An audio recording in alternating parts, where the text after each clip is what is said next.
Parker Bowles and Lady Diana Spencer both fell for a bumbling bachelor. She was probably in love with him before she even got to meet him. It was fairy tale stuff. Each strived to spend as much time as they could with their Prince Charming. She had been with Prince Charles 13 or 14 days in total during the courtship. Apart from when Charles was on official duty, there was no time Camilla and Charles' relationship didn't continue. But with an aching chasm of age, experience and personalities between them, Charles said to her, just keep an eye on Diana and help her along the way, which is what Camilla did. their lives became interwoven throughout 2 tumultuous decades. I can't imagine that Camilla wasn't on Prince Charles's mind as he walked up and down the aisle. Often when it shouldn't. That's having cake and eating it. As royal commentators dispel the myth of the monarchy, They ended up with the king doing the conga round the staterooms of Buckingham Palace. experts will break down key archive from crucial moments in royal history. It was a fairy tale created by the Grimm brothers. So prepare to discover what actually happens when blue blood runs red. What have you been doing in here all day? This is The Royals Revealed.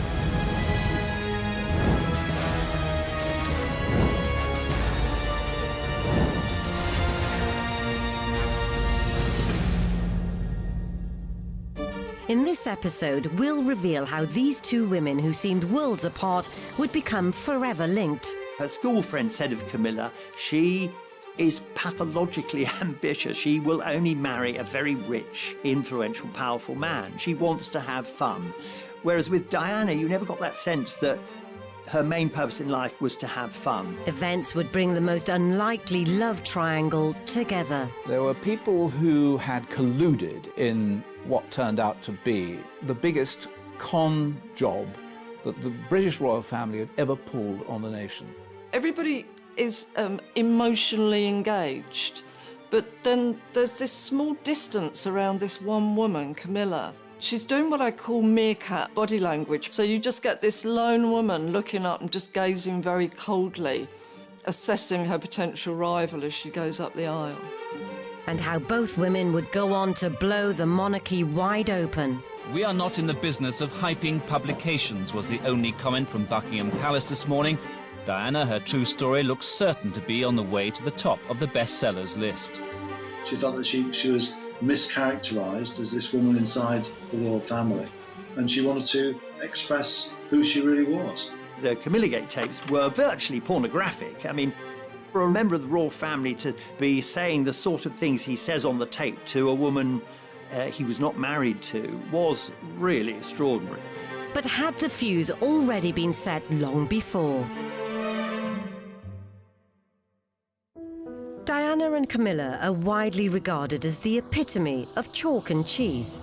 There's often a comparison drawn between the type of person Diana was and the type of person Camilla is. Camilla was very down-to-earth, very jolly hockey sticks, smoked, drank, whereas Diana, she kind of thrived on the media coverage.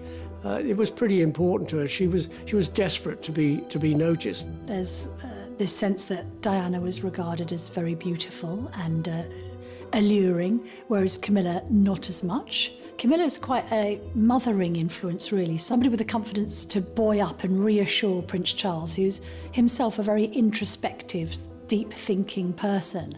Diana, however, more of a fragile character in many regards. The love triangle began at the start of the 70s, when Charles was in his early 20s. Camilla used to go to the polo in the early 70s to follow her boyfriend, Andrew Parker Bowles, who was, at that stage, the great polo player of Great Britain. And Prince Charles, by comparison, was a very poor polo player. The young prince rides like a cowboy. In perfect coordination, lad and pony gallop goalward. Camilla was 16 months Charles's senior, and the young royal found her irresistible. He'd had a couple of relationships with girls after he'd come out of university, but he was sexually very inexperienced. The same cannot be said of Camilla. And I think that what he was looking for was someone to lead him up the golden path to happiness in the bedroom, and she did it for him. But fun in the bedroom wasn't their only shared passion. She loved the goons as well, so they had that in common. They had horses, they had humour, and if you've got a sense of humour in common, then you can go a long way with that. The thing about Camilla is she's not the sort of shy, retiring, innocent creature that Charles at some stage may have thought he should marry. She's free, she's easygoing, she's boisterous, she's fun, unfettered. And put her in a situation where she's coming across people who have to live a life that is drilled down, regimented, ordered, you have a script to live by. She's going to be dynamite to somebody like that. So whenever Charles mounted his trusty steed, Camilla would be right behind him. There was a queue of girls who wanted to become Prince Charles's girlfriend, but it was Camilla who got him. As well as their mutual appreciation for all things equine, Camilla Parker Bowles and Lady Diana Spencer both fell for a bumbling bachelor. She was probably in love with him before she even got to meet him. It was fairy tale stuff. Each strived to spend as much time as they could with their Prince Charming. She had been with Prince Charles 13 or 14 days in total during the courtship. Apart from when Charles was on official duty, there was no time Camilla and Charles' relationship didn't continue. But with an aching chasm of age, experience and personalities between them, Charles said to her, just keep an eye on Diana and help her along the way, which is what Camilla did. their lives became interwoven throughout 2 tumultuous decades. I can't imagine that Camilla wasn't on Prince Charles's mind as he walked up and down the aisle. Often when it shouldn't. That's having cake and eating it. As royal commentators dispel the myth of the monarchy, They ended up with the king doing the conga round the staterooms of Buckingham Palace. experts will break down key archive from crucial moments in royal history. It was a fairy tale created by the Grimm brothers. So prepare to discover what actually happens when blue blood runs red. What have you been doing in here all day?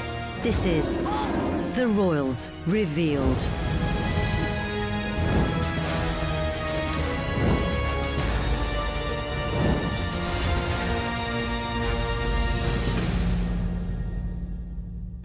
In this episode, we'll reveal how these two women who seemed worlds apart would become forever linked. Her school friend said of Camilla, she is pathologically ambitious. She will only marry a very rich, influential, powerful man. She wants to have fun.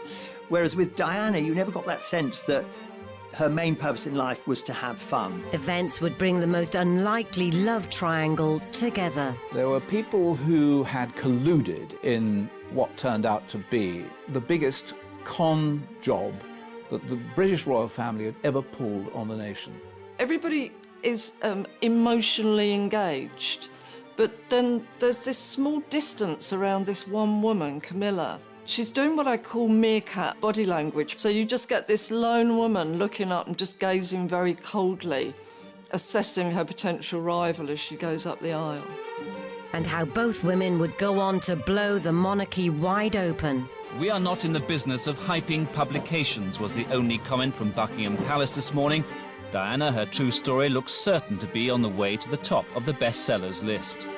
She felt that she was mischaracterised as this woman inside the royal family, and she wanted to express who she really was. The Camilla Gate tapes were virtually pornographic. I mean, for a member of the royal family to be saying the sort of things he says on the tape to a woman he was not married to was really extraordinary. But had the fuse already been set long before? Diana and Camilla are widely regarded as the epitome of chalk and cheese. There's often a comparison drawn between the type of person Diana was and the type of person Camilla is. Camilla was very down-to-earth, very jolly hockey sticks, smoked, drank, whereas Diana, she kind of thrived on the media coverage.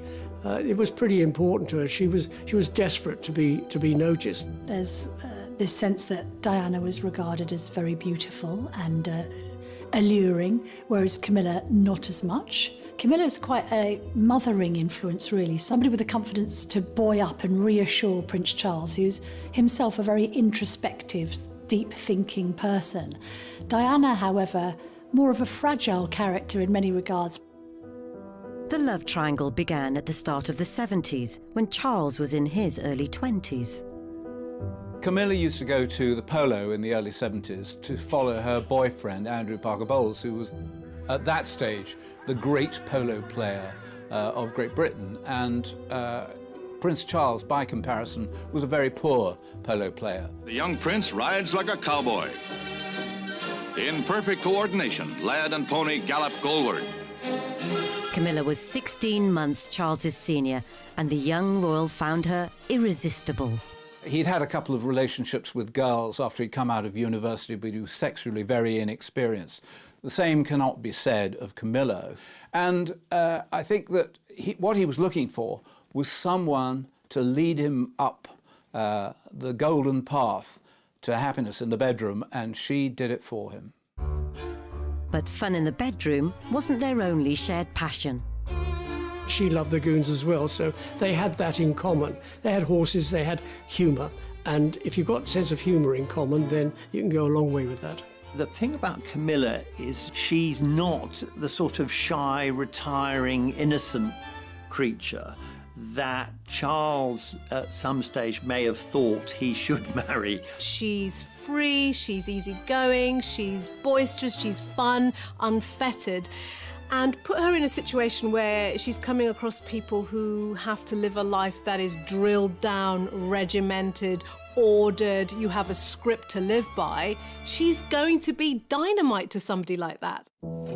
So whenever Charles mounted his trusty steed, Camilla would be right behind him. There was a queue of girls who wanted to become Prince Charles's girlfriend, but it was Camilla who got him. As well as their mutual appreciation for all things equine. They'd made an unlikely connection long before this famous snap was taken. The old story is that Camilla went up to Charles and said, "Your great-great-grandfather and my great-grandmother were lovers, so how about it?" So was being a mistress Camilla's destiny? Her great-great-grandmother was Alice Keppel, who was Edward VII's favourite mistress. I think that Camilla had studied the way that her great-grandmother had gone about remaining part of the royal circle, and she followed suit. So it's like history repeating itself. Diana and Charles too had a close family connection, as Charles had romanced Diana's sister, Sarah Spencer. I've heard it on good authority that Charles actually was really, really keen on her, but she wasn't so keen on him. I think she saw him as quite a weak man. So it'll come as no surprise, it wasn't long before the Sarah Spencer allegiance hit a slippery slope. She very famously said whether he was a dustman or the King of England, she wouldn't marry him. It may well be that that Charles moved on, as it were, to Diana because it was a sort of consolation prize. Had an idealised fascination with him. She had posters of him up on her wall. But the relationship between Camilla and Diana would become too close for comfort.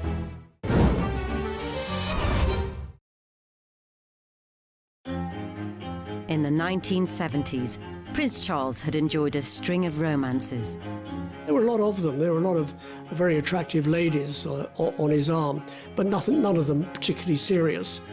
As the decade drew to a close, it was felt that any horsing around should be put to rest. And for Charles to find someone to bring some feminine delicacy to his stuffy solo exploits. What don't you like about that hat? If you move, they bash you on the face. I haven't discovered whether they keep the flies on. I think the Queen Mother and Prince Philip both tried to give him a nudge in the marriage direction and say to him, look, it's probably time now that you settle down. But it was just a question of finding the right bride. He was also being attacked by the British press because he promised that by his 30th birthday he'd be married. That was a foolish mistake. He should never have said it. I think Camilla felt, she was a tough woman, but I think she was hurt at that time by knowing that the royal family just couldn't accept her because she wasn't young, she wasn't innocent. They were looking for a white, Anglo-Saxon, Protestant aristocratic virgin and somebody who would tick all those boxes. Charles fell hook, line and sinker for Camilla from the moment they first went to bed together, but she knew that she could never be a royal wife. By the time he came across Diana, he was getting pretty desperate. But when they had their first proper conversation, it was definitely not a time for flirtation. It was just after the honorary uncle, Lord Mountbatten, had been assassinated by the IRA, and Diana said to him how awful this was and how difficult it must have been for him at the funeral. Once she said that, he was all over her, like to use her phrase, like a bad rash. Lord Mountbatten actually played a very cynical role in Prince Charles's love life. On the one hand, he allowed his house at Broadlands to be used as a base for Charles and Camilla to go to bed together. On the other hand, he was using it as a place where Charles could meet other girls in the hope that sooner or later one of them would stick. And he was determined, if he possibly could, to have a hand in queen making. It's thought Lord Mountbatten, 7 years previously, was so determined for Charles to stop his affair with Camilla and concentrate on securing a suitable bride, he arranged for him to be posted abroad. Charles had a strong desire to want to get engaged, to want to be with Camilla, and then guess what? He's sent away for 7 months. Now, it's a normal human reaction. If this is someone you're in love with, you're emotionally bonded with, and they're sent away, you're going to want it even more. And I think this is exactly what may have happened with Charles. Whether royal strings were being pulled or not, while Charles was at sea, Camilla had married Andrew Parker Bowles, and as they moved into the 80s, the press were promoting a new potential princess. Initially, Diana was portrayed as shy Di. She was very much considered somebody who went around her business with her head bowed, not a particularly extroverted character. In some of the footage, we can see that she's actually doing a complete cut-off gesture, which is that she's completely covering her face with her hands. Now, it made her look haunted and hunted. It implies that she's not enjoying it. And also, I think that was more for Charles, that signalling. That, look, I'm not vying for publicity, I'm not gloating about the fact that I might be the woman of your dreams.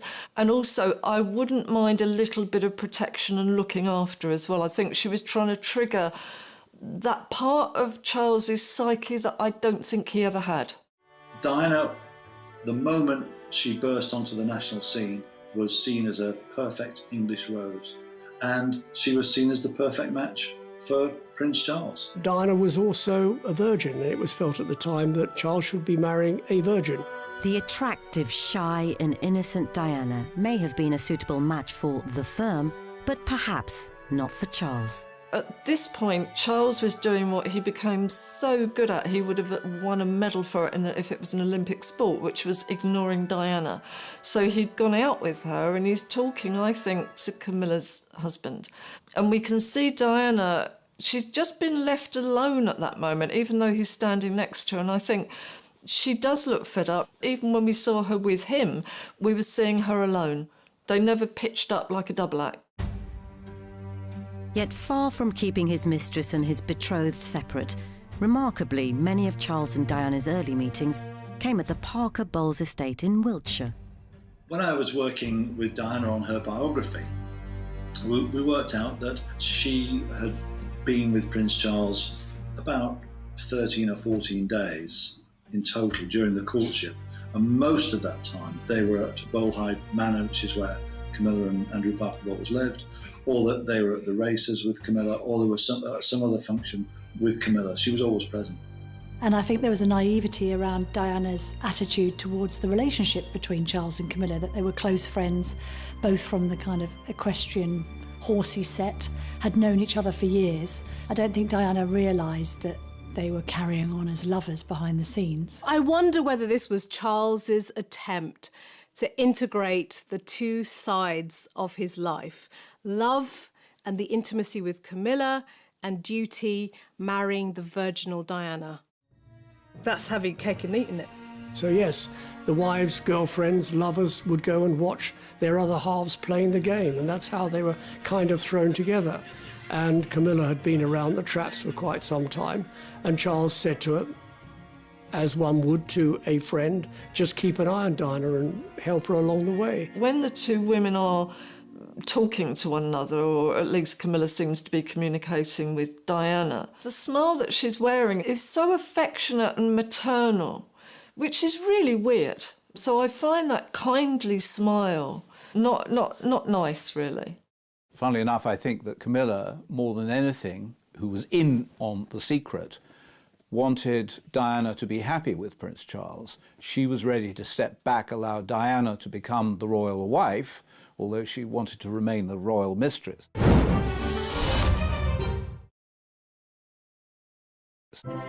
All eyes were on Diana as she attended her first official royal engagement.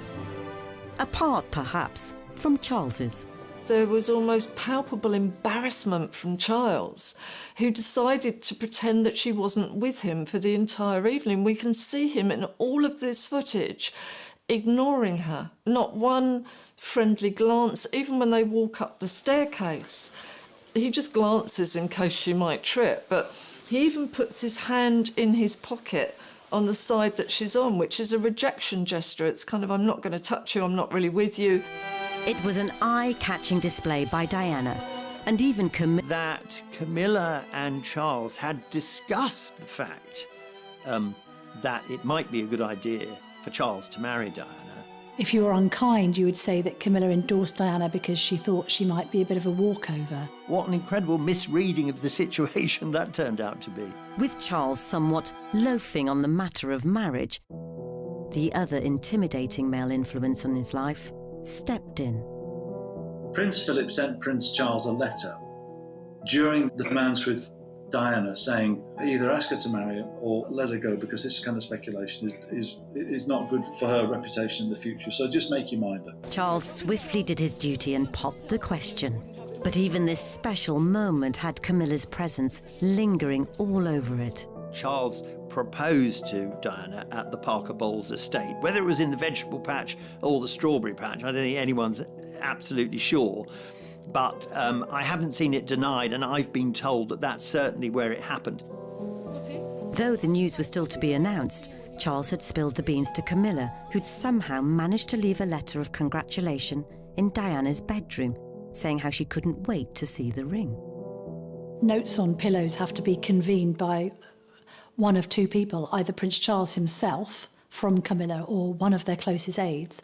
But second of all, I think the idea that Camilla had knowledge of this intimate moment ahead of anyone else must have served as a wake-up call to the fact that Charles was clearly treating Camilla as the ultimate confidant. She later complained about it and said that Camilla knew more about her movements and activities than she, Diana, knew herself. Quite clear what Camilla was doing when she put a letter on Diana's pillow. It was to find out what the lie of the land was like and how could she still see Prince Charles. It speaks volumes about the extent to which she is a woman who can control situations, who wants to control situations. And for Charles, that's the great appeal. Diana, she wasn't a woman of the world. She hadn't had any boyfriends, but that is about the sum total of her 19 years. And then all of a sudden she becomes engaged to Charles. In the obligatory interview that followed, Charles was hardly selling the notion he was smitten. At what point did you decide that this was the right lady for you? I mean, well, gradually. He was groaning and moaning and it was a gradual process, and for her it was instant. You know, she saw this man, she knew who he was, she was probably in love with him before she even got to meet him. It was fairy tale stuff. She was playing up to the cameras, she knew what her script was, she was ready to say, I am in love with this man and it's all going to be wonderful. But he, unfortunately, a man of some conscience, was thinking, Camilla's watching this. And did Charles's attempt to be tactile further betray his inner thoughts? It looked incredibly romantic in a way, but, you know, try it on yourself. Who strokes a finger downwards? It's not nice. It doesn't feel nice. It's not a reassuring gesture. It's almost a gesture of somebody who's never touched anybody else. It's you'd go sideways or you'd go from the knuckle up to the fingertip, not the other way. So even that must have felt quite weird for her, I'm afraid. And away from the uneasy hand stroking, Charles really put his foot in it. Can you find the words to sum up how you feel today, both of you? Difficult to find the right sort of word, isn't it, really? Just delighted and happy. And I'm amazed that she's been brave enough to take me on. And I suppose in love. Of course. Whatever in love means. Well, it obviously put your own means, interpretation. obviously means two very happy people. Yes. Once again, congratulations. Well, from us, congratulations. Thank you very much. Very kind. That was the point, that her fairy tale marriage, you could see that it was a fairy tale created by the Grimm brothers. You know, it just collapsed, and you can see her face went down like that, his face went down like that. Was that the first sign that Diana looked across to the man who would be king, the man who would be her husband, and thought to herself, good grief, I may have made a dreadful mistake here? A few days later, as Charles departed for a trip down under, further signs emerged that all may not have been well. There's footage showing Diana crying as Prince Charles leaves for a tour of Australia, and people think it's because she's miserable that he's going away. Part of that was true, but also it was the fact that when she entered the waiting room at the airport, he's on the phone to Camilla, and she thinks, I'll just leave them to it. But by then, she's realising that this relationship is far more complicated and far more sincere and long-lasting than she'd ever thought. So these weren't tears of grief at their parting. They were a sign of a woman scorned.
Throughout early 1981, the UK was awash with excitement about the upcoming marriage of Prince Charles and Lady Diana Spencer.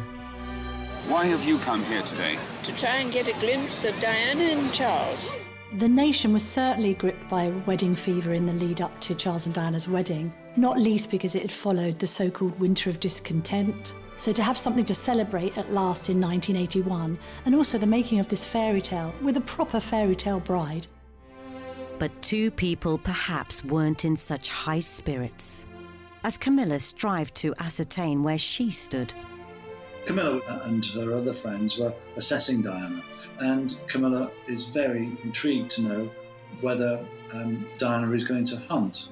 And she says, no, she's not. And so Camilla was relieved about that. And that really was the fact that it meant that she still had an avenue to see Prince Charles on a regular basis. Meanwhile, Diana's suspicions of Camilla were also on the rise.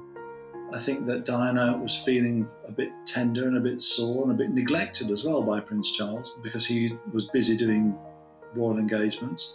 And then she comes across this bracelet that he ordered for Camilla. The discovery of the GF bracelet raised a lot of questions in Diana's mind. I think there was a sense that she knew automatically that it was for Camilla, found on Charles's assistant's desk as a present, really, a farewell present, if you like. But what did the GF stand for? Did it stand for Girl Friday, which suggested an intimate relationship between Charles and Camilla? Some say it might have stood for their nicknames for each other, Fred and Gladys, although it was never confirmed what the initials meant. I think for Diana, what it may have triggered was an earlier wound about abandonment. I mean, this is a girl who would have experienced her own parents' divorce. This is a person who was sent off to boarding school when she was little. A lot of separation anxiety, a lot of abandonment issues may have been re-triggered in that because she would have felt, here I am on the outside looking in. I'm not part of this relationship. Something is going on and I don't feel loved in this particular situation. The battle over the bracelet made Diana consider pulling out of the wedding. She said to her sisters, I just can't go through with this. And they said to her very famously now, too late Dutch, which is their nickname for her, your face is on the tea towels now, so you can't chicken out. Curiously, at the same moment, Charles was saying to Camilla, I can't go through with this. Both of them realised it was a mistake. And Diana, particularly because she was young, because she was volatile, was taking it worse than Charles was. But outwardly, at least, they needed to try and keep up appearances. I had tea with them 2 days before the wedding, just the three of us, and they seemed besotted with each other. If Diana looked downbeat on the commemorative towel, she'd be positively fuming at what happened next. Apart from when Charles was on official duties, there was no time during which Camilla and Charles' relationship didn't continue. And I would go so far as to say right up to Charles's wedding to Diana. As proceedings got underway, one half of the wedding party were supremely relaxed. Having been the crusty old bachelor, he hadn't been very interesting to either the press or the public, or very popular, until he decided to get married.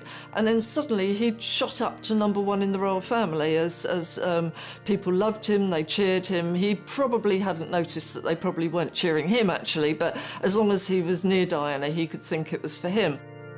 Charles and Diana will forget everyone except each other as they take the vows to love each other in sickness and in health, for better, for worse. I can't imagine that Camilla wasn't on Prince Charles's mind as he walked up and down the aisle. A little look to each side, possibly not a moment for recognising faces.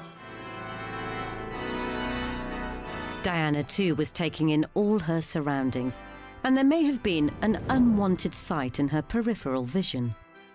Think about it from a relationship point of view. You know, getting married to the man of your dreams and his ex is in pew number 17.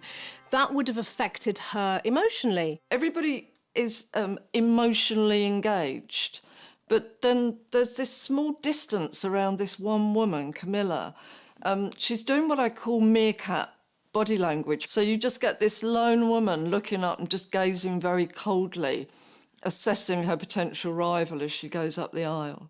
There were people who had colluded in what turned out to be a dreadful, dreadful historical mistake. And they included the Prime Minister, Margaret Thatcher, who'd been told that Diana didn't want to get married. And the Archbishop of Canterbury, Robert Runcie, who not only had been told that she didn't want to get married, but that Charles didn't want to get married. And yet he, the head of the Church of England, presided over what was the biggest con job that the British royal family had ever pulled on the nation. As they traipsed back down the aisle, now man and wife, the congregation's scanning continued. With Charles slowly walking into a future without his mistress, or so we all thought. So having initially been optimistic about Charles shaking her off because they now were married and wanted to start a family, I think Diana quickly realised that she'd been rather naive in that assumption. For her part, Camilla did her best not to become unwanted baggage. From the outside, it's certainly true that Camilla didn't appear with Charles. She gave them a chance, or she appeared to give them a chance. And I think that would have been really tough for her. She looks a bit of a lost soul at the wedding. She even made way for Diana as Charles's #1 polo fan. 2 years ago, the princess couldn't stand polo, but today she didn't seem to mind. That's marriage for you. I think in the immediate aftermath of the wedding, things settled down and relations between Charles and Diana and the Parker Bowleses were cordial, because I think there was a degree of separation between Charles and Camilla, which meant that Diana could actually start to enjoy her marriage. I have spoken to people who know, and they insist that almost from the beginning, there was an unease between Charles and Diana. They had the children because they were under pressure to have children for dynastic reasons. It's a very difficult role, not only to be a wife to the heir to the throne, a mother to the heir and spare, but also to be a working royal and in support of the Queen. So he was pretty proud of her. But I suppose came the sort of mid to late 80s, the marriage wasn't going well. Whilst the press delighted in glimpses of the adorable cherubs in their matching outfits, being snapped on the school run every day was the least of Diana's concerns. I think that in those kinds of circles, the aristocracy and the royal family, there's an assumption that if it's not working, you can't get divorced. So you just build a separate life and you just turn a blind eye to the behaviour of your spouse. Diana, on the other hand, felt that marriage was for life, it was for love, and that she'd been sold a pup. Charles had rekindled his love affair with Camilla, urging his staff to go to great lengths to keep it stum. Royals don't go around by themselves. They've got a retinue of staff and an entourage. So when he used to duck in and out of the palace, aides used to nickname him the Prince of Darkness. Ironically, it seems the only time Diana could be sure she had Charles to herself were on official trips to the other side of the world. She's being left to walk behind, and she's being left very much to her own devices. He goes off with somebody else. She barely seems to have somebody with her. I think, again, he sees the crowds cheering, and this is his moment. Suddenly he's Mr. Popular, and you can see he dives into the crowd because he thinks everybody suddenly loves him. He's the centre of attention. And Diana's just the sort of, the dessert. As much as Diana tried to block relations with Camilla, it was all in vain. I think it would have been incredibly difficult as the relationship came under increasing strain to put on quite the performance for the public, the cameras, the world media, and say, hey, we're a united front and a happy couple, when you know that inside there were probably resentments, arguments, anger, feelings of betrayal just boiling under the surface, and at times we have seen those things burst forth. And in February 1989, a decade of tension came to a head at the 40th birthday party of Camilla's sister, Annabel Elliot, which Diana turned up to unannounced. And I think she managed to corral Camilla into a room. And they have this rather terse interchange, during which time Diana says, "Leave my husband alone," and Camilla says words to the effect, "Well, you've got 2 lovely children. Why can't I have him?" Diana seemed to have been transformed from this shy teenager into a woman who was, paradoxically, a bit more like Camilla. She was tougher, and she decided she didn't want to put up with this anymore. She wasn't going to be the complacent wife. 1989 brought further humiliation as Camilla and Charles were pictured together in Turkey. Charles, throughout this, has made the mistake of believing that he, as Prince of Wales, could do more or less what he wanted to do, and that if he wanted to have a mistress, then so be it. But behind the vacant stairs, Diana had been secretly plotting with biographer Andrew Morton to get her story out. We are not in the business of hyping publications, was the only comment from Buckingham Palace this morning. Diana, her true story, looks certain to be on the way to the top of the bestsellers list. She felt that she was mischaracterised as this woman inside the royal family, and she wanted to express who she really was. The book would be like a grenade thrown into the heart of the monarchy. But was this Diana's way of dishing the dirt first, having foreknowledge she was soon to be caught in her own scandal? Her motivation, I think, was to get her retaliation in first, was to articulate her story before Prince Charles did. Squidgygate were conversations, intimate conversations that were recorded between Princess Diana and James Gilbey, a very close friend, perhaps more than a friend, just discussing the difficulties that she was suffering in her life and her unhappiness. This added a new dimension. It suggested that perhaps Prince Charles wasn't the only one misbehaving in his marriage. And Camilla made a rare public statement, sympathising with the troubled couple. It was reported that she had acted in total ignorance of news of the breakdown of Charles and Diana's marriage and said that she knew no more than the average person on the street, although, of course, that was later proved to be complete and utter nonsense. That proof came in the form of her own phone tape scandal, of salacious sweet nothings with the heir. The Camilla tapes were virtually pornographic. I mean, for a member of the royal family to be saying the sort of things he says on the tape to a woman he was not married to was really extraordinary. The transcript of the alleged sexy talk first appeared in the Rupert Murdoch-owned Australian New Idea magazine, though the UK papers were unusually reticent to go full guns blazing with the scoop. We have taken the decision today not to publish the full transcript of the Camilla Gate tapes. A Murdoch-backed paper were the ones to finally break rank. It was only a matter of time before the tabloids printed what's been circulating in private for days, the full transcript of an alleged conversation between the Prince of Wales and Camilla Parker Bowles. And now everyone in the UK could collectively squirm at the juicy details. There's a moment in the tape where Camilla turns around and says, "Well, I've never done anything in my life."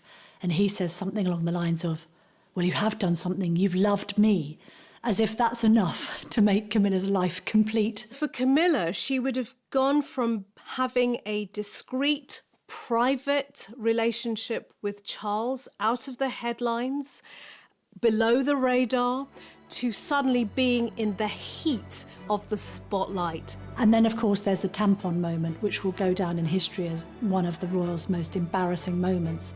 This idea that Charles loved Camilla so much that he would be willing to be her tampax. With a nation now reeling from words they could not unsee, the War of the Waleses was in full swing.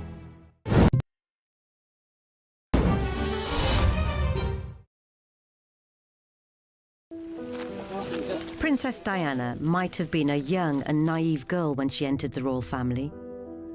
But by the time she left it, the whole institution wondered what to do next. The War of the Waleses had been a bitter battle. After Charles and Diana both aired their dirty laundry so publicly, the Queen stepped in to push the divorce proceedings. The effect of the War of the Waleses on Camilla was catastrophic because it cast her as the Scarlet Woman. She really was regarded as the lowest of the low at that point. Camilla's love for Charles must have been such that she was able to stand by her man. She must also be incredibly emotionally resilient to cope with being thrust into the spotlight as the mistress, as the bad guy in this story. And I think it's testament to her character that she was able to withstand that. So, the woman with a love of hunting had become the hunted. With the media dispatched to a remote corner of Wiltshire, to the annoyance of Andrew Parker Bowles and a defiantly gesticulating Camilla. She was in great distress. The one thing you can say about Camilla is that she has an amazing backbone and that she was always going to be able to survive in a way that fragile Diana found it much more difficult to survive. But at that time, suddenly, Camilla became the victim, not Diana. And I think very wisely during the War of the Waleses, she realised that no good could possibly come of her trying to explain her position. The Parker Bowles' marriage was also left in tatters. They divorced in 1995, saying they no longer had anything in common. The spotlight which suddenly shone upon Charles and Camilla, you would think would put an end to the relationship, that frightened they would run away from it, that Charles would realise that his duty was to stay with his wife, Diana. In fact, what it did was it forged the bond between them and made their relationship that much stronger. By late August 1996, Charles and Diana had divorced. And the now officially unburdened heir began campaigning to turn the public perception of Camilla around. There are a number of strategic errors made by both Charles and his supporting team during the following years, and something, I think, which the Queen felt very uncomfortable about. I think that she thought that it would be much better if they maintained separate lives, separate houses, of course continue their relationship. She understood that relationship, but I think she wanted nothing that was going to rock the royal boat. To her credit, Camilla never went on the offensive. I think it is commendable that Camilla never really fought back. Camilla, over the years, has sacrificed so much for the love of Prince Charles, really. She could have gone out all guns blazing. She decided to take a step back and just accept her fate. Meanwhile, Diana had started dating Dodi Al-Fayed. As the Camilla charm offensive seemed to be softening the public perception, if perhaps not gaining universal acclaim. Would you be happy one day for Camilla to be queen? No, I wouldn't. Do you think Camilla should be queen one day? No, I think that's going too far. 2 months later, tragedy struck. Just to confirm the news that Diana, Princess of Wales, has died in a car accident in Paris, which also killed her companion, Dodi Fayed. And as a nation grieved, Camilla was forced back into hiding.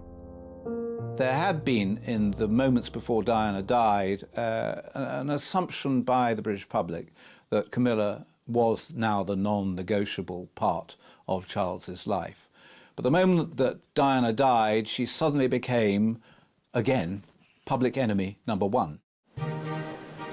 The couple had to wait a further 2 years before the time was deemed right for their first official outing, and Camilla's sister's 50th birthday bash at the Ritz. The Prince of Wales and Camilla Parker Bowles seen together in public quite clearly. No secret about their relationship now, none possible at all. The photograph that people have waited so long, the picture that people have waited so long to see. There was always going to be a huge response to Charles and Camilla's first outing at the Ritz, because this was putting Camilla on an official footing alongside a future king, basically saying to the world, you might not like it, you might not like her, this is the woman I love, and this is a woman I see in my future. It was well known at this time that the reason Charles hadn't married Camilla in the first place wasn't that he didn't want to, it was the royal family interfering. To mark the occasion, Camilla wore a necklace which was owned by her great-grandmother and the favourite mistress of Edward VII, Alice Keppel. Oh, Camilla's a very clever girl. She always wore that Alice Keppel necklace, if she possibly could, just as a reminder that she had every right to be a royal mistress and maybe a royal wife as much as anybody else. Having been the most hated woman on the planet, it was always going to be a slow sell, but Camilla wasn't going anywhere. Her stoic determination finally won over the Queen, and against all the odds, she married Charles in 2005. But as Camilla valiantly battled against the winds in Windsor, a nasty storm was kicking up outside Kensington Palace. I disapprove of this marriage today. I disapprove of the way Charles and Camilla treated Diana. It was despicable. Fortunately for Camilla, the naysayers' bark didn't have too much bite, and over the last 15 years, she's become part of the establishment in her own right. Camilla's become, in many people's view, the most successful new member of the royal family in a very long time. She has worked very hard to create an act which people will like and find non-threatening. She never wanted to be the new Diana. So she's a credit to the royal family, she's a credit to Charles, and she's looked upon by William and Harry as good for their father, and as far as they're concerned, if their dad is happy, they're happy too. When Charles becomes king, Camilla will be the queen consort, never officially a queen. But she'll be right behind Charles, as she's always been. Camilla is Camilla. Camilla, what you see is what you get. She doesn't put any airs and graces. She doesn't pretend to be anything other than Camilla. And that is what is so endearing. In a way, she's taken a leaf out of the Queen's book. She's never complained, she's never explained, and she's just got on with it. She's kept calm and carried on. I suspect the Queen looks back now and thinks, if only we'd let Charles marry Camilla in the first place, because they will be aware now that at no stage would Camilla have ever gone to the press, gone secretly to a journalist and supplied information for a book about her disastrous marriage. In other words, the Queen and the royal family have realised that Camilla is actually one of them. She, in a way that Diana never was. And I think that's made it easier for the Queen to accept. Whilst Diana may never have been suited to becoming Charles's queen, more than 20 years since her death, she still remains one of the nation's most beloved members of the royal family.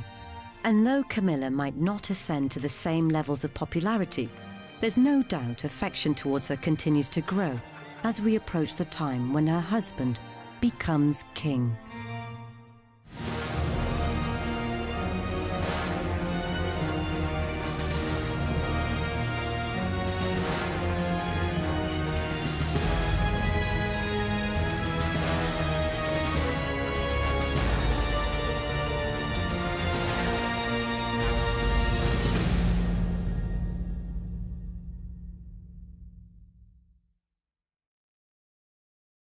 That in common. They had horses, they had humour, and if you've got a sense of humour in common, then you can go a long way with that.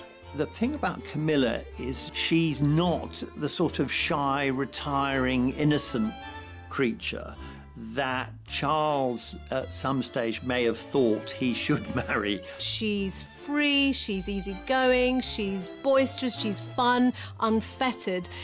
And put her in a situation where she's coming across people who have to live a life that is drilled down, regimented, ordered, you have a script to live by. She's going to be dynamite to somebody like that. So whenever Charles mounted his trusty steed, Camilla would be right behind him. There was a queue of girls who wanted to become Prince Charles's girlfriend, but it was Camilla who got him. As well as their mutual appreciation for all things equine.